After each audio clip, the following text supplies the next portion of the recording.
এখন ঘড়িতে বাজছে এই যে দেখতেই পাচ্ছ বিকেল 3:30। 3:30 একটু বেশি হয়েছে, 3:40 মতো।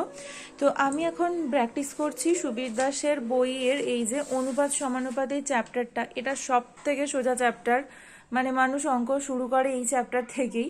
তো আমি এটা জাস্ট একবার করে নিচ্ছি, যে যে জায়গাগুলো আমার একটু অসুবিধা, মানে একটু আটকে যাচ্ছে আর কি, কয়েকটা কয়েকটা আর কি অঙ্ক, সেগুলো দেখে নিলাম জাস্ট। তো এখন এবার আমি হাঁটতে বেরিয়ে পড়বো, কারণ 3:30 বেজে গেছে, কিন্তু একটু মেঘলা করে আসছে।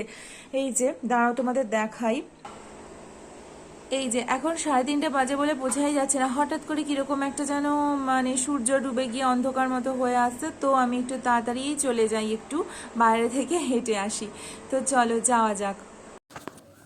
যাব বলে বেরোতে গিয়েও দেখলাম একদম সিঙ্ক ভর্তি বাসনপত্র হয়ে আছে। তো সেগুলোকে ভাবলাম ধুয়ে মেজে পরিষ্কার করে তবে যাওয়াটাই ভালো। তারপর ফিরে আসার ইচ্ছেই করে না, হাত পা যেন একদম পা ব্যথা হয়ে যায়, দাঁড়াতেই ইচ্ছে করে না, তখন খানিক মনে হয় বসি। তো সেই জন্য সমস্ত কিছু আমি পরিষ্কার টরিষ্কার করে নিচ্ছি আর কি। তো সব কিছু গুছিয়ে তবেই আমি বেরিয়ে যাব।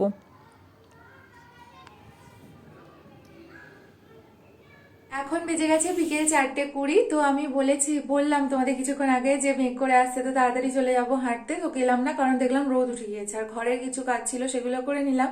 তো চলো দেখতে থাকো ভিডিওটা, আমি এবার বেরিয়ে পড়ি হাঁটতে। তো আমি রোজ 1 ঘন্টা করে হাঁটছি। তো বেশ ভালোই লাগছে হাঁটতে, কারণ একভাবে সারাদিন বসে থাকা একা একা ভালোও লাগে না। তো চলো দেখতে থাকো।